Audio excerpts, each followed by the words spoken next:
우리가 지금 마태복음을 살펴보면서 예수님의 마지막 생애의 일주일이 예루살렘 성 안에서 이루어지고 있다라고 하는 것을 살펴보고 있어요. 예수님의 마지막 십자가에 죽으시기 전에 일주일의 내용 분량이 마태복음에서도 굉장히 많이 차지하고 있다.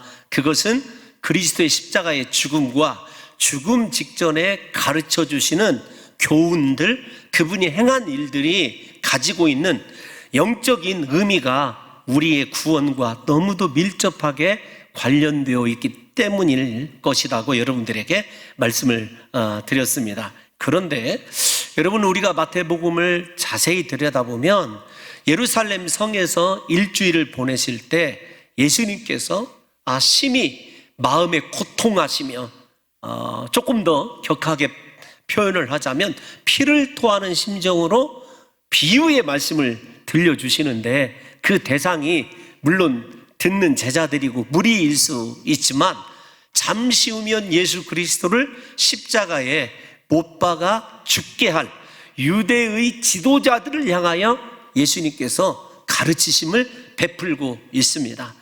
그 속에서 우리가 발견해야 되는 것이 어떤 것이냐면 예수 그리스도의 자비입니다. 하나님의 이스라엘 백성들을 향한 끝없는 그 사랑을 우리가 발견해야 되는 거예요. 왜 그런가 하면 오늘 본문 1절을 띄워놔 주시면 약간 간략히 좀 정리를 해봅시다.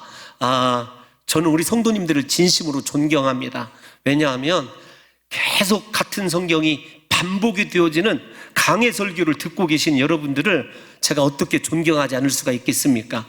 그래도 우리가 연결지어서 생각해 보면 오늘 1절에서 특이한 단어가 등장을 합니다. 하나는 대답하다 라고 하는 단어예요.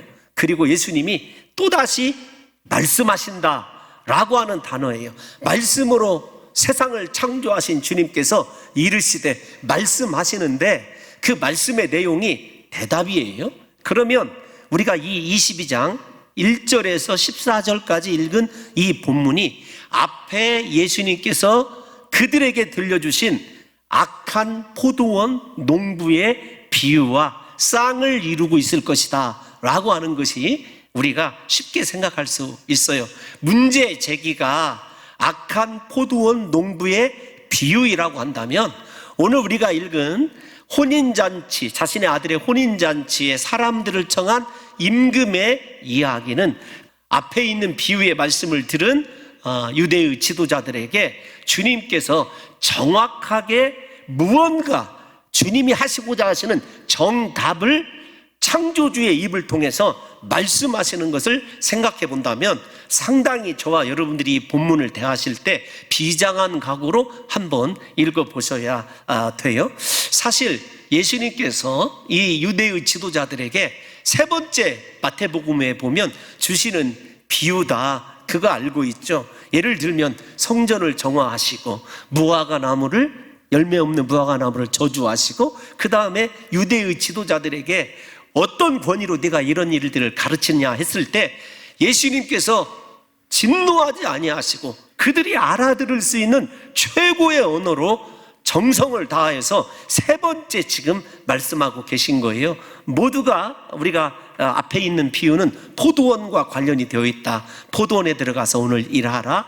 그 다음에 포도원의 열매를 얻기를 원하는 주인, 종들을 한없이 보내는 그 주인의 자비, 마지막에 아들까지 보내어 주었지만 악한 포도원 농부들이 그 아들을 잡아 죽이고 포도원을 자기의 것으로 만들려고 하죠.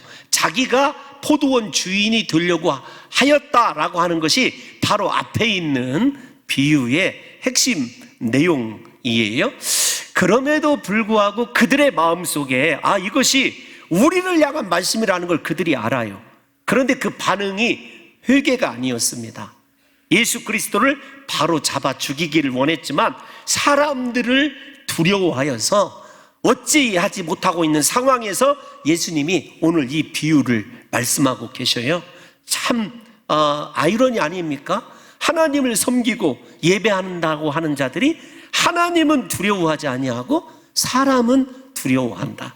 오늘날 우리가 신앙생활을 할 때 진실로 하나님을 경외하며 하나님을 두려워하는 신앙생활을 하고 있는지, 아니면 사람 앞에서 인정받거나 혹은 사람의 눈이 두려워 신앙생활을 마지못해 하고 있는지도 우리가 생각해 봐야 된다, 이렇게 말씀을 드렸어요. 근데 예수님이 대답하셨다라고 하는 이 표현은 흔한 표현이 아닙니다. 그들을 향한 자비의 표현인데, 예수님께서 말씀하실 때 이 대답이 비유의 말씀인데, 무엇으로 이 유대의 지도자들, 분노하면서 예수님을 죽이려 하는 자들에 대한 대답을 주셨냐면 천국으로 주셨어요.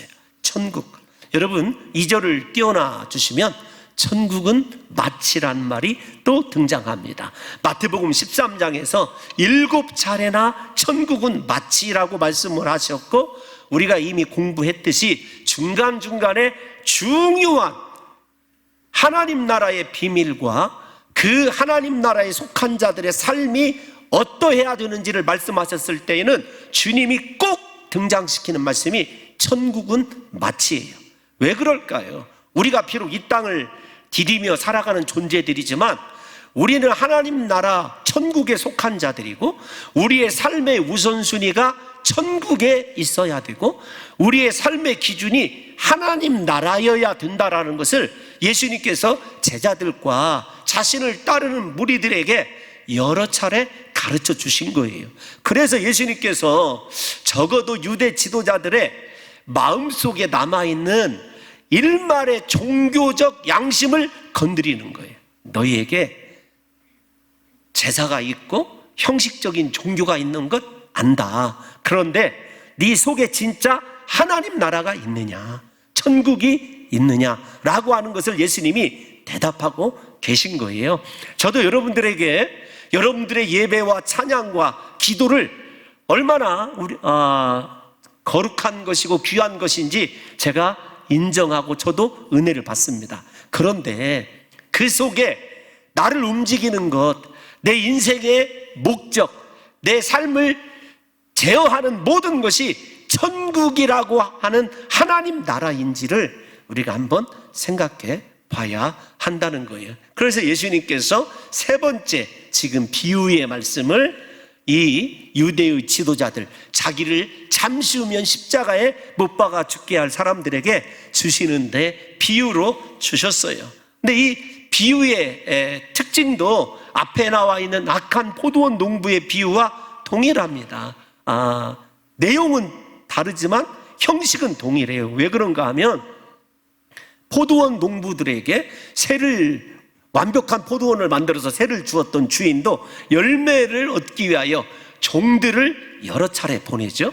오늘 자신의 아들의 혼인잔치를 배설을 하고 그 다음에 사람들을 청한 이 임금도 한 번만 보내는 것이 아니에요. 심지어 그 종들이 죽일 때까지, 표현이 조금 그렇습니다만 여러 차례 보냅니다. 그래서 주인이나 임금이나 그 다음에 종들이 얼마나 그 포도원의 악한 농부, 그 다음에 예수 그리스도를 향하여 분노하고 있는 지도자들을 향하여 하나님께서 끝까지 그들을 포기하지 않고 하나라도 말씀을 듣고 회개하고 돌이키기를 원하시는지를 우리가 잘 알 수 있다는 거예요. 혼인잔치는 우리의 풍습과 약간 비슷하더라고요. 왜 비슷하냐면 유대의 혼인잔치가 열리게 되면은 먼저 혼인잔치 날을, 그 당시에는 오늘날 같이 카톡도 없었고 메시지가 없었기 때문에 종들을 보내서 구두로 날짜는 가르쳐 줍니다. 8월 15일이 혼인날입니다. 내 아들의 혼인날인데 꼭 오셨으면 좋겠습니다. 그런데 그 초청하는 왕이 초청하는 그 사람들이 일반적인 사람들이 아니에요.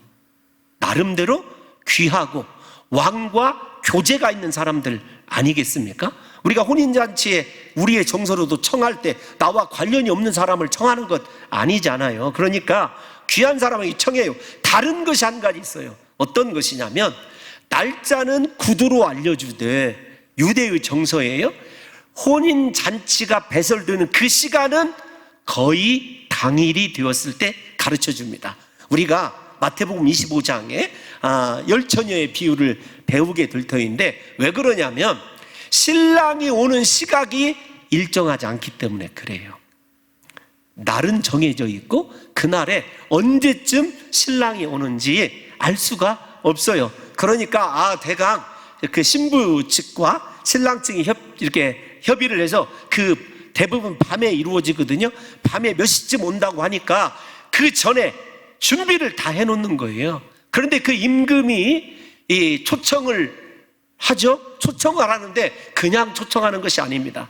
우리가 잘 아시다시피 보면은 소를 잡고 살찐 짐승을 예비하고 그 다음 말이 중요합니다. 모든 것을 준비했다. 그 말은 어떤 것이냐면 부족함이 없는 혼인잔치. 다른 말로 얘기하면 지금까지 청함을 받은 사람들이 단 한 번도 경험해 보지 못했을 완벽한 최고의 혼인잔치가 준비되었으니 나에게 나오라고 그렇게 청하고 종들을 보낸 거예요.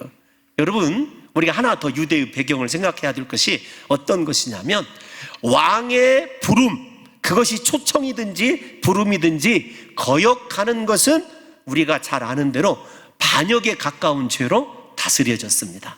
왕이 얼마나 귀히 여기는 사람들이면 청했겠느냐고요. 그런데 우리가 잘 아시다시피 그렇게 완벽한 이 잔치를 그들이 다 거절을 해요.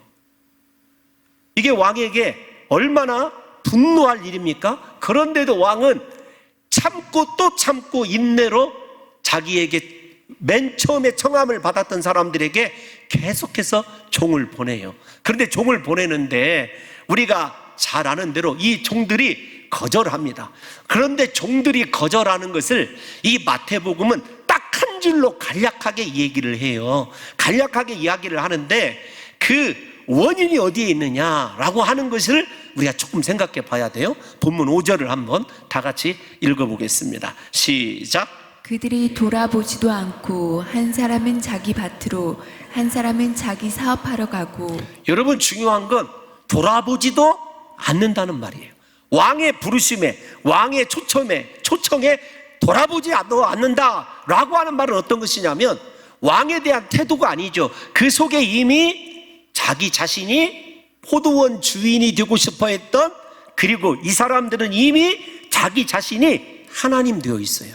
인생에 우리가 알고 있는 대로 최초의 죄가 아담과 하와가 하나님같이 되고 싶어하는 삶, 그건 우리 모두의 어떻게 보면 원죄 속에 포함되어 있는 우리의 잘못된 하나님에 대한 반역의 마음이에요. 그러니까 하나님이 무슨 말씀을 주어도 다급한 혼인잔치에 종말의 말을 하고 심판의 메시지를 전해준다 할지라도요, 들을 생각을 않는 거예요. 여러분, 우리 그 교회의 전도팀이 공식적으로 지금 5개가 활동을 하고 있지 않습니까? 저도 가끔 전도에 나가면 사람들이 절대로 들으려고 하지 않습니다. 그런데 중요한 건 어떤 것이냐면 이 사람들은 이미 왕과 임금과 관련이 있고 초청을 받은 사람들인데 돌아보지 않는다라는 말은 무슨 말이냐면 왕을 왕으로 인정하지 않는 거예요. 하나님을 하나님으로 인정하지 않는 거예요. 그 다음에 5절을 띄워놔 주세요. 계속 2번 반복되는 말이 어떤 것이냐면 자기라는 말입니다. 왕의 부르심이 중요한 것이 아니라 자기가 중요한 거예요. 내가 중요한 것입니다. 그리고 그 다음에 내 일이 중요한 거예요.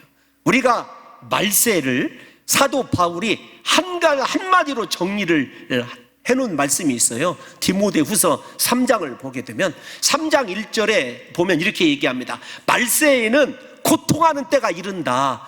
2절을 볼게요. 그러면 말세에 고통하는 때가 전쟁, 기후 이상 뭐 이런 것이 아닙니다. 첫 번째, 자, 어떤 것이 있는지 시작. 사람들이 자기를 사랑하며 돈을 사랑하며. 예, 여기까지요. 사람들에게서 일어나는 것이 어떤 것이냐면 자기가 하나님 되어서 자기를 사랑합니다. 하나님을 사랑하고 말씀을 사랑하고 사명을 사랑하라고 불러놓은 사람들이, 그리고 그 왕이신 하나님께서 그토록 하나님의 부르심에 잘 응답할 수 있도록 은혜와 복을 주셨는데 그 은혜와 복을 어디에다 사용하냐면 다 자기를 사랑하는데 사용하는 거예요. 그래서 본문으로 다시 5절로 돌아갑니다. 5절에서 가장 중요한 태도가 어떤 것이냐면 하나님을 왕으로 인정하지 않습니다. 두 번째, 자기가 하나님입니다. 세 번째, 가장 중요한 것은 내 일이에요. 하나님의 일이 아닙니다. 사랑하는 성도 여러분, 이 한 절로 얘기를 하는 거예요. 그러면 저기에서 하나님의 메시지를 돌아보지도 않고 자기 일에만 집중하는 사람들이 우리가 잘 아는 대로 유대의 지도자들이라는 걸 잘 알아요. 아니, 그 사람들 매일 예배도 드리고 율법도 강론하고 금식도 하고 기도도 하는 사람들이에요. 그런데 그 기도, 그 예배, 그리고 하나님의 말씀을 들은 것이 다 누구를 위한 거냐? 하나님을 위한 것이 아니라 자기를 위한 것이었어요. 여러분, 우리 두 번째 한번 생각을 해보십시다. 오늘 저와 여러분들이 이렇게 무더운 장만날에 예배하는 이 일이 하나님의 부르심에 대한 응답이고 하나님을 위한 것이고 하나님을 사랑하는 것인지를 한번 생각해 봐야 돼요. 아니면 나의 기도, 나의 찬양, 나의 이 예배 참석이 나의 일과 나를 사랑하기 때문에 이곳에 있다고 한다면 우리 무언가 오늘 본문에 나와 있는 것처럼 혹시 청함을 받은 사람일 수는 있어도 하나님께 택함받지 못할 자일 가능성이 있다라고 하는 생각 때문에 저와 여러분들이 영적인 거룩한 근심에 이르러야 된다는 거예요. 사랑하는 성도 여러분, 그들은요 하나님의 부르심보다 자기가 중요했어요. 자기 마음대로 사는 것을 원했습니다. 그리고 하나님 없이 자기 일을 개척하고 자기의 지경을 넓혀가고 자기의 비즈니스를 성공시키고 그 일에만 몰두하고 있는 거예요. 그러니까 하나님이 소중한 게 아니라 그들 자신이 소중했고 더 중요합니다. 오늘이라고 하는 시간 때문에 영혼을 포기해버린 사람이에요. 심판이 있다라고 하는 것, 왕의 부르심에 거절했을 때에 반드시 그것에 대한 심판이 있다라는 것을 잃어버렸다는 것입니다. 사랑하는 성도 여러분, 우리는 어떻습니까? 하나님의 부르심도 압니다. 하나님이 나를 필요로 하신다, 나를 사랑하셔서 이곳에 있게 하셨다, 나에게 주신 사명이 있다, 다 압니다. 그런데 그 부르심에 왜 응답하지 못할까요? 하나님보다도 다시요, 내가 소중하고 내가 하고 있는 일이 훨씬 더 중요하기 때문에 그런 것 아니겠습니까? 그래서 우리는 내가 계획하고 내가 마음대로 행하는 그 일, 여러분 이렇게 생각해 보세요. 그 성경을 해석하는 학자들에 의하면 그때 밭에 나가는 그 시기가 가장 중요한 시기였을 거래요. 왜냐하면 그때를 놓치면 아마 밭에다가 작물을 심지 못할 위기, 그리고 오늘 그 사람을 만나지 아니하면 내가 사업에 큰 타격을 입을 것 같은 중요한 순간이에요. 그런데 왕은 미리 초청을 해놨었거든요. 그러니까 인생의 딜레마라고도 이야기할 수 있죠. 우리가 이 본문을 최대한 존중해서 우리 삶에서 비춰보면 내가 하나님께서 나를 부르시고 계시고 나를 사용하시기를 원하신다는 걸 알아요. 그런데도 불구하고 우선 내 삶에 가장 긴급히 해결해야 될 일들이 있을 때 과연 나는 하나님의 부르심을 선택할 수 있는가 라고 하는 것이 청함을 받은 사람이냐 택함을 받은 사람이냐의 유일한 기준입니다. 택함을 받은 사람은 그 일 때문에 자기가 망하고 실패하고 올 한 해 농사를 망칠 수 있어도 하나님의 부르심에 응답합니다. 왜냐하면 나를 먼저 초청해 주었기 때문에. 왕과의 관계 문제예요. 관계 문제. 여러분, 우리가 성경을 읽어보면 가장 잘 이해할 수 없는 게 어떤 거냐면 내일도 내 시간으로 생각하고 내 계획대로 살아가면 되리라고 생각하는 거예요. 그런데 그것이 우리의 일뿐만 아니라 신앙도 그렇다라고 생각을 해요. 지금 내가 바쁘니까 나중에 돈 좀 벌고 성공하면 새벽 기도도 하고 하나님이 내게 부탁하신 대로 일도 감당해야지. 여러분, 그게 안 된다는 거예요. 우리가 야고보 사도를 통해서 이 말씀을 약간 한번 확인을 해볼까요? 야고보서 4장 13절에서 14절 한번 읽어보겠습니다. 시작. 들으라, 너희 중에 말하기를 오늘이나 내일이나 우리가 어떤 도시에 가서 거기서 1년을 머물며 장사하여 이익을 보리라 하는 자들아, 내일 일을 너희가 알지 못하는도다. 너희 생명이 무엇이냐? 너희는 잠깐 보이다가 없어지는 안개니라. 아멘. 우리의 이 실상, 우리의 정체성을 분명히 알고 있는 사람, 시간과 영혼은 내게 속한 것이 아니라고 하는 사람은요, 내 일보다도 하나님의 부르심이, 하나님의 나를 향하신 간구하시는, 간절히 요청하시는 것이 훨씬 더 중요하다는 것을 알고 그 부르심에 응답한다는 거예요. 여러분, 우리가 이사야를 읽어보면 이런 표현이 나와요. 하나님이 근심하십니다. 누가 우리를 위하여 갈고, 우리가 누구를 보낼고. 그 당시에 우시야가 죽고 하나님의 성전에 올라와서 한탄하던 이사야가 하나님의 탄식, 부르심을 들어요. 그럴 때 그가 자신의 모든 것을 내려놓고 한 유명한 고백이 있습니다. 어떤 것인 줄 아십니까? 주여, 내가 여기 있습니다. 나를 보내소서. 사랑하는 성도 여러분, 이 사람이 택함 받은 사람이에요. 다시요, 하나님과 나 사이에서 나를 선택하는 사람은 청함 받은 사람일 뿐입니다. 그러니까 예수님께서 14절에서 어떻게 말씀하시죠? 우리 14절 미리 가봅시다. 결론에 청함을 받은 사람은 많다, 택함을 입은 자들은 적다, 이렇게 말씀하시는 이유가 여기에 있습니다. 여러분, 천국을 만만하게 생각해서는 안 돼요. 여러분의 인생, 젊음, 여러분들이 가지고 있는 지금의 경제적인 능력이 영원할 것 같습니까? 그렇지 않아요. 우리가 이 악한 초청을 받은 사람들이나 야고보 사도가 얘기하는 사람들은요, 시간도 재물도 사람도 내 계획도 다 내 마음대로 할 수 있다라고 생각하는 사람들이에요. 그런데 그렇지 않다는 거예요. 그 자기 자신을 선택했던 사람들의 최후의 종말이 어떤 것인지를 한번 살펴보겠습니다. 7절을 읽어보면 먼저 거부했던 공동체를 향하여 이렇게 말씀하셔요. 시작. 임금이 노하여 군대를 보내어 그 살인한 자들을 진멸하고 그 동네를 불사르고. 아멘. 하나님의 진노와 심판이 있습니다. 여러분, 저 말씀이 그들이 말씀을 들은 지 약 27년 만에 성취가 되죠.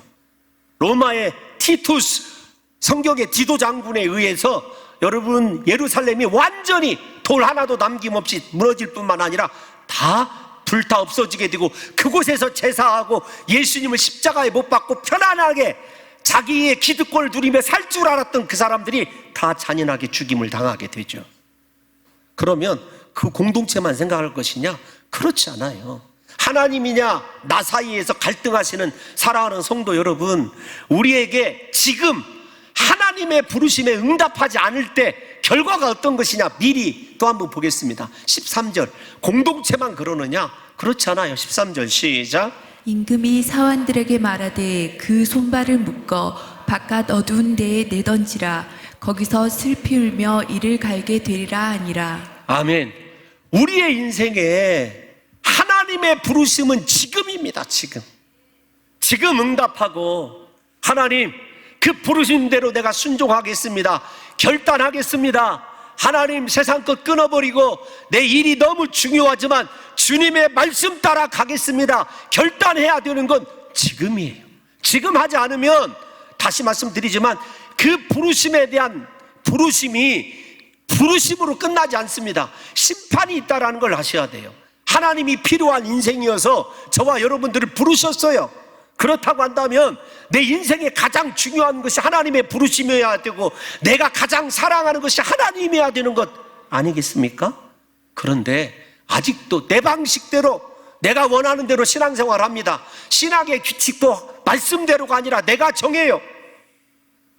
자기를 사랑하는 크리스찬들이 많은 이 시대에, 비록 우리 사랑하는 봉동 중앙교회 성도들이 환경이 힘이 들고 상황이 어려워도요, 주여 나를 부르소서, 내가 여기 있습니다 하나님, 내가 순종하겠습니다, 내가 오늘 결단하겠습니다 라고 하는 하나님의 초청에, 지금 부르심에 응답하게 될 때에 저와 여러분들이 하나님의 택한 백성이 되어서 하나님 나라 혼인잔치에 들어가서 영원한 기쁨을 누리게 되는 복 있는 자녀가 될 줄로 믿습니다.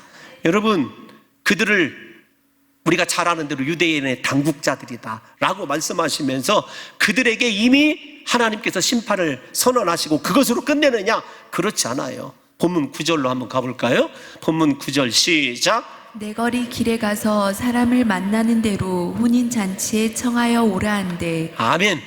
여러분, 내 거리 길에는 동서남북입니다. 우리가 잘 아는 대로. 그런데 이 상황을 다시 생각하셔야 돼요. 여러분들이 지금의 사고로 생각하면 약간 혼선이 옵니다. 요즘에야 길거리를 이렇게 왔다 갔다 조깅, 달리기도 하고 오고 가지만 옛날에 내 거리 혼잡한 길을 오고 가는 사람들은요 다 바쁜 일이 있어요. 이거 실패하면 안 되는데, 여러분, 여러분들이 생각하는 사거리, 신호등 있는 사거리 생각하지 마시고 옛날에 큰 길로 나가서 오고 가는 그 사람들은 나름대로 자신의 바쁜 일이 있어서 일을 보러 나갔어요. 그런데 전혀 생각지 않게 왕이 자기를 초청한다는 거예요. 그들은 고민 없이 자기의 인생에 지금 해결해야 될 그 일을 보러 온 그 장소에서 멈춰 서서 어디를 향하여 가냐면 왕의 부르심에, 왕의 청함에 응하여 올라가는 것을 보게 됩니다. 그러니까 여러분, 우선순위가 바뀐 사람이에요. 그러니까 앞에는 유대인들에 대한 이야기가 이미 끝이 났어요. 하나님께서 유대인들을 포기하십니다.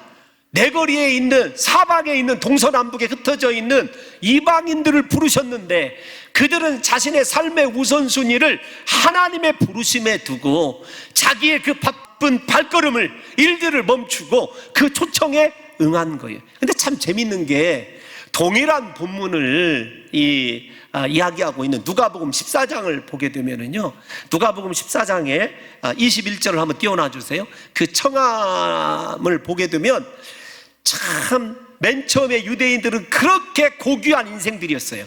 21절 한번 읽어보겠습니다. 시작. 종들이 돌아와 주인에게 그대로 고하니 이에 집주인이 노하여 그 종에게 이르되 빨리 시내의 거리와 골목으로 나가서 가난한 자들과 몸 불편한 자들과 맹인들과 저는 자들을 데려오라 하니라. 아멘. 전혀 자격이 없는 사람들을 부르신 거예요. 그런데 누가복음을 읽다가 좀 재밌는 표현을 발견했어요. 23절을 보면 우리가 잘 아는 말이 있습니다. 강권하여 내 집을 채우라. 저 강권하다라는 말을 이렇게 찾아보니까 어떤 것이냐면 종들에게 임금이 그렇게 명령하는 거예요. 손을 비틀어서라도, 팔을 비틀어서라도. 여러분, 정형외과 단어가 쓰여져 있어요. 그러니까 정상적인 팔을 비틀어서라도 그 사람을 데려다가 앉히라는 거예요. 그러니까 임금의 마음이 혼인잔치를 배설하고 자신의 그 구원을 상징하는 것 아닙니까? 종말의 하나님의 심판에 그 한 사람이라도 더 구원받기 위하여 얼마나 애타하는 하나님의 모습이 저 본문 속에 여러분 들어가 있는 거예요. 하나님이, 제가 저 본문을 묵상하면서 이렇게 생각이 드는 거예요. 진짜 여러분 다행인 줄 아셔야 돼요. 왜냐하면 저 말씀대로라고 한다면 여러분 모두 다 지금 오른쪽 팔이 비틀어져서 기부스하고 다 여기 앉아 있어야 돼요. 우리는 말씀 듣고 지금 와 있다고 한다면, 우리가 제자라고 한다면 딱 두 가지예요. 택함 받은 것이 무엇냐? 여러분 앞에서 이미 설명해 드렸습니다. 그런데 그러면 문제는 어떤 것이냐면 저렇게 초청을 받지 않은, 준비하는 그들을 청했을 때 어떤 일이 일어나는가를 우리가 한번 생각해 봐야 한다는 거예요. 먼저 마태복음에 보게 되면은 이미 하나님께 청함을 받고, 야, 저 사람은 천국 백성이다, 저 사람의 삶을 보면 저 사람은 정말로 위대한 일을 할 것 같다, 그런 사람들은 다 배제가 되더라고요. 우리가 마태복음 8장을 보게 되면 그 예수님께 믿음이 인정받은 백부장 이야기가 나와요. 예? 자신의 하인이 중풍병에 걸렸습니다. 예수님께 나와서 우리 하인을 좀 고쳐주세요. 그러냐? 내가 내 집에 들어가서 고쳐주리라. 오 주여 그리 마옵소서.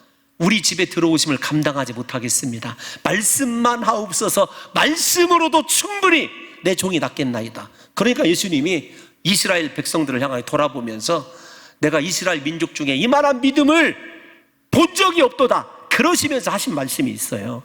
길지만 우리 한번 읽어볼까요? 마태복음 8장 10절에서 12절 시작.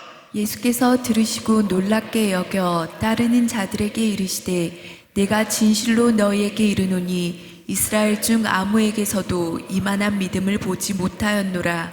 또 너희에게 이르노니 동서로부터 많은 사람이 이르러 아브라함과 이삭과 야곱과 함께 천국에 앉으려니와 그 나라의 본 자손들은 바깥 어두운 데에 쫓겨나 거기서 울며 이를 갈게 되리라. 아멘. 여러분 신학자들이 구원의 역전 이렇게 얘기를 하거든요. 역전되었어요. 저와 여러분들이 구원받은 이유가 무엇 때문이겠습니까? 그런데 중요한 것은 어떤 것이냐면 지금도 주님은 계속해서 우리들을 부르시고 계시다고요. 내게 나오라.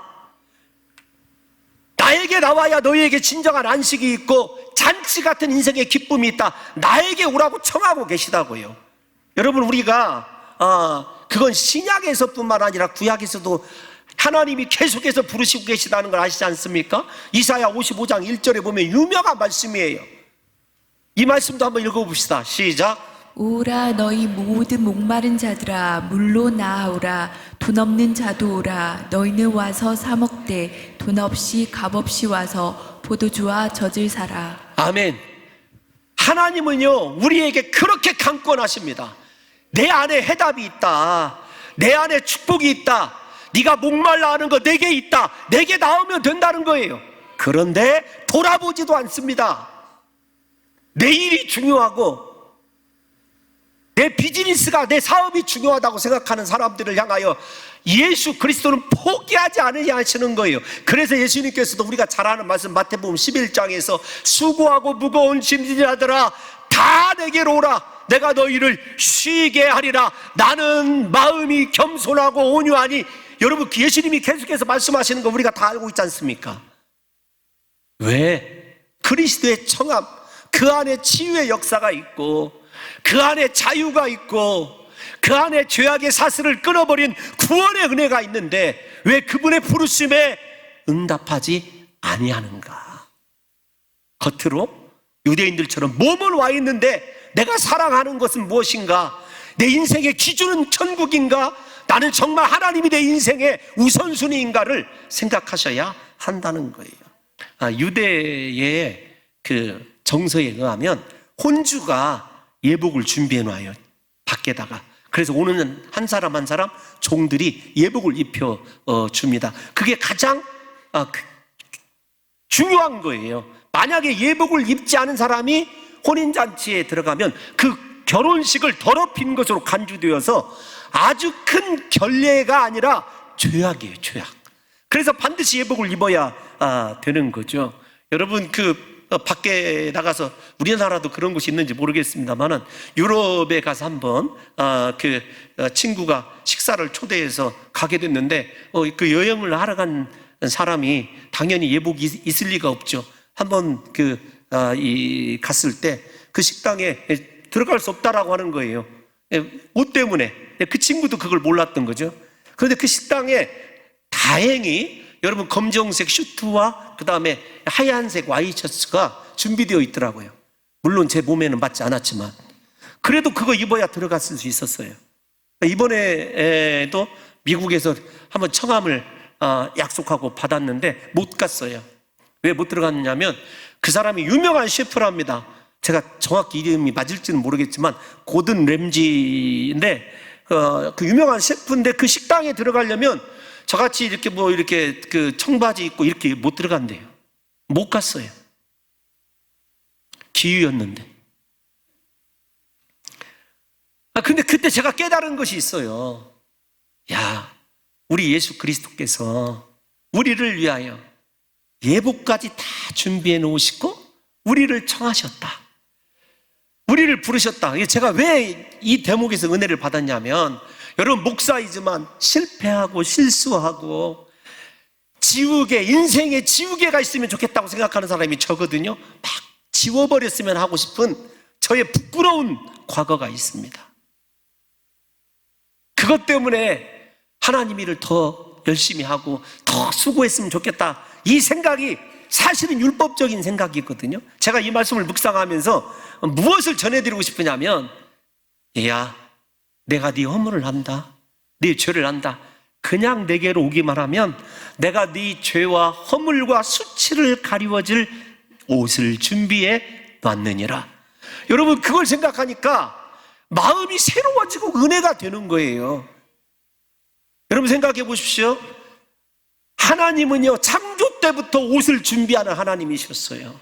범죄한 아담과 하와의 수치와 부끄러움을 가려주기 위해서 가죽 옷을 준비하신 분 아니겠습니까? 그 예수 그리스도께서 있는 모습 이대로, 나의 모습 그대로를 가리워줄 예복을 들고 기다리고 계시는 그 장면을 생각하니까 여러분 마음에 이 말로 할 수 없는 울컥한 은혜가 있어요.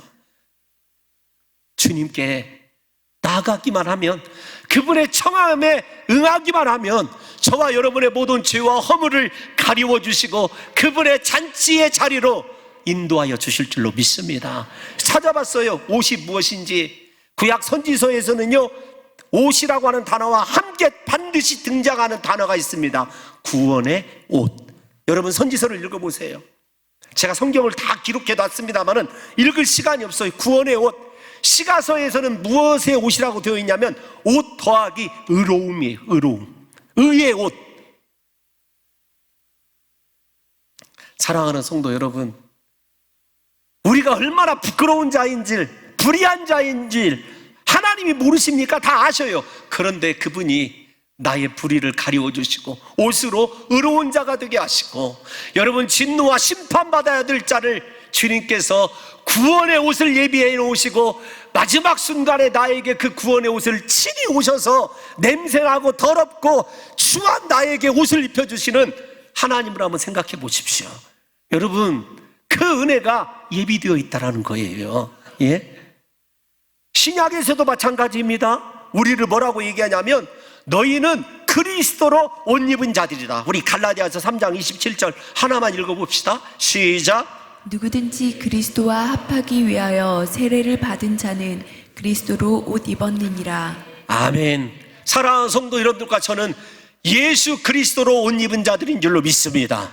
그렇다고 한다면 우리에게 두 가지가 반드시 있어야 돼요. 하나는 어떤 것이냐, 여러분 정죄함에서 벗어나야 됩니다.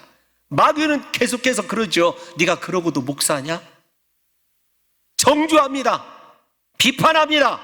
그런데 제가 여러분 이사야를 거듭 인용해서 죄송합니다만은 이사야 말씀을 읽어보면 그렇게 은혜가 돼요.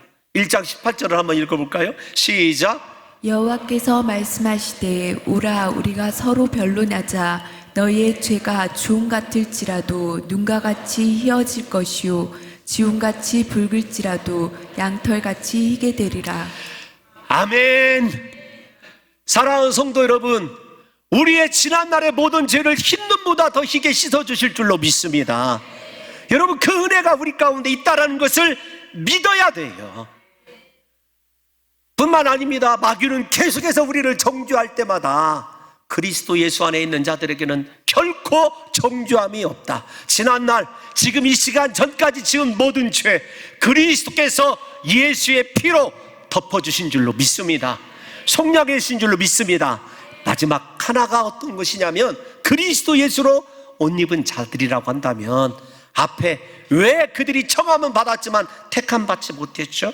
우리가 그리스도 예수가 내 인생의 우선순위가 되어야 되고, 하나님의 부르심에 응답하셔서 주님이 저와 여러분들에게 무엇을 부탁하시든지 그 일을 우선순위로 감당할 수 있는 사고의 전환이 이루어진 사람, 그 사람이 하나님께 택함 받은 백성인 줄로 믿습니다. 사랑하는 성도 여러분, 우리에게 그 그리스도로 옷 입은 것이 어떤 것이냐라고 하는 것은요, 삶의 열매, 행실의 변화를 이야기합니다.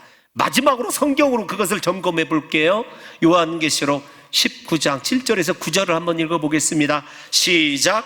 우리가 즐거워하고 크게 기뻐하며 그에게 영광을 돌리세. 어린 양의 혼인 계약이 이르렀고 그의 아내가 자신을 준비하였으므로 그에게 빛나고 깨끗한 세마포 옷을 입도록 허락하셨으니 이 세마포 옷은 성도들의 옳은 행실이로다 하더라. 아멘.